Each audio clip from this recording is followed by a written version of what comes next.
오늘은 새벽이면 항상 깨는 당신, 수면 문제입니다라는 주제로 얘기 나눠보겠습니다. 김모 씨는 매일 밤이 스트레스입니다. 매일 새벽에 같은 시간 깨고 일어나면 다시 잠들기 어렵기 때문입니다. 수면 중간에 깨지 않기 위해 대학병원에서 약을 처방받아 먹어보았지만 효과를 보지 못했습니다. 어떻게 해야 할까요? 일단 중간에 깨는 타입이 여러 가지가 있습니다. 2시간 내지 3시간 간격으로 일정한 간격을 이렇게 이루면서 깨는 그런 깨는 스타일이 있고요. 그다음에 쭉 자다가 새벽에 중간에 깨서 그 다음부터 잠이 안 오는 타입이 있어요. 그리고 불규칙하게 예측이 안 되면서 이제 깨는 타입이 있죠. 첫 번째 이제 2~3시간 간격으로 일정한 시간에 이렇게 딱딱 시간에 맞춰서 깨는 경우에는 우리가 2시간 간격으로 렘수면이 나오거든요. 그래서 렘수면 장애일 가능성이 있습니다. 렘수면 장애일 때 호흡이 엉켜되든가 공업을 안 되든가 코로 많이 온다든가 무호흡이 되든가 체온 조절이 안 되든가 땀이 많이 나든가 해서 각종 여러 가지 렘수면의 문제 때문에 이제 깨는 경우죠. 또 렘수면도 꿈을 꾸는 단계거든요. 이제 꿈도 악몽을 꾼다든가 꿈을 꿀 때 뇌파까지 깨는 비정상적인 꿈을 꾼다든가 해서 이 각종 렘수면일 때 문제가 있을 때 깨는 거는 렘수면이 꼭 2~3시간 가게 나올 때마다 규칙적으로 이제 발생이 되죠.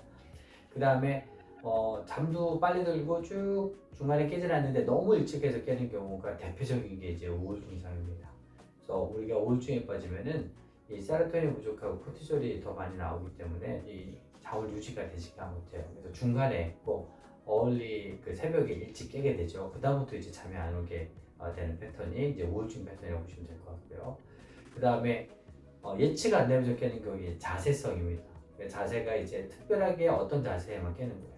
근데 그 자세가 그날 얼마나 그 자세로 살지 예측이 안 되잖아요. 그래서 어떠신 분은 왼쪽으로 누울 때만 깨고 어떤 사람은 이제 똑바로 누울 때만 깨야 되겠죠.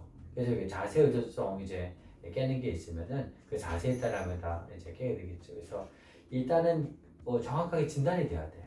그래서 내가 어떤 타입의 중간에 새벽에 깨는 건지는 정확하게 수면다운 검사를 통해서 우리가 알 수 있죠. 그래서 수면다운 검사를 통해서 어떤 스타일에 깨는지 확인을 하고 진단을 내린 다음에 치료하면 치료를 제대로 할 수 있고 질 좋은 수면을 이룰 수가 있습니다. 지금 세 가지 말씀해 주셨는데 세 가지 치료법은 어떻게 되는지 설명해 주시겠어요? 일단은 꿈 수면에 의한 각성, 이제 꿈 수면일 때 그 감정적인 건지 횡격 막히는 게 문제에서 호흡인지 꿈 수면일 때 꿈행동 장애 때문에 깨는 건지 일단 진단이 되는 거에 따라 각자 치료가 달라지겠고요. 그다음에 이제 우울증은 우리가 좀 전문 심리 선생님을 통해서 어떤 타입의 우울인지 경증인지 중증인지 정형인지 비정형인지 일단 정확하게 진단을 내려요. 그래서 거기에 따라서 이제 약물 치료가 또 결정이 되는 거고요. 그다음에 자세 의존성일 경우에는 예민후과적인 문제가 많습니다. 그다음에 치과적인 문제도 많고요. 왜냐하면 혀의 위치가 치과적인 거고 코가 어느 쪽으로 움직이냐에 따라서 맥히기 때문에 그래서 그건 이비인후과적인 진료나 치과적인 치료를 통해서 이제 치료 방법을 찾으면 될 것 같습니다. 새벽에 깼을 때 꼭 화장실 가야 되는 분들 계시더라고요. 대표적인 게 이제 구강호흡에 따른 무호흡일 때는 입을 벌리면서 호흡이 빨라지면 복압이 방광을 눌려서 이제 소변을 넣게 되죠. 일단은 비뇨기과적인 문제를 누락하고 비뇨기과적인 호르몬 테스트나 비뇨기과적인 문제를 다 거쳤는데도 비뇨기과적인 문제가 없는데도 불구하고 수면 중에 많이 깨는 게 있다면 수면 무호흡과 동반된 구강호흡에 의해서 복압이 증가되고 그래서 방광이 눌려서 깨는 타입이 제일 많습니다.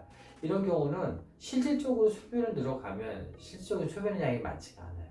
이 자극만 돼서 소변 유관만 올라오기 때문에 그래서 일단 비뇨기과적인 문제가 다 검사해서 문제가 없다면 수면 장애 중에 구강호흡에 따른 수면 무호흡 거기에 따른 야뇨 증상 꼭 생각해봐야 될 것 같습니다.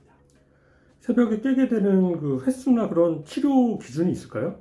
일단은 한 번까지는 누구든지 깰 수 있어요. 근데 2번 이상이 주 4회가 되고 그게 3주가 넘어가면 이제 만성화 됩니다. 그래서 꼭 생각해야 될 게 일주일에 2번, 그다음에 그게 일주일 7일 중에 과반수 4일, 그다음에 그게 3주가 넘어가면 2, 3, 4인데 이제 2, 3, 4의 패턴이 다르죠. 2는 2번 깨는 거고 3은 3주, 4는 일주일에 4회, 4일 정도가 되면은 그 전에 병원에 오시는 게 좋아요. 그거 넘으면 오히려 만성화되기 때문에 치료 기간이 더 길어지거든요. 그래서 다른데 두번 이상 깨는 게 좀 지나니까 이제 일주일에 4일이 넘는 거예요.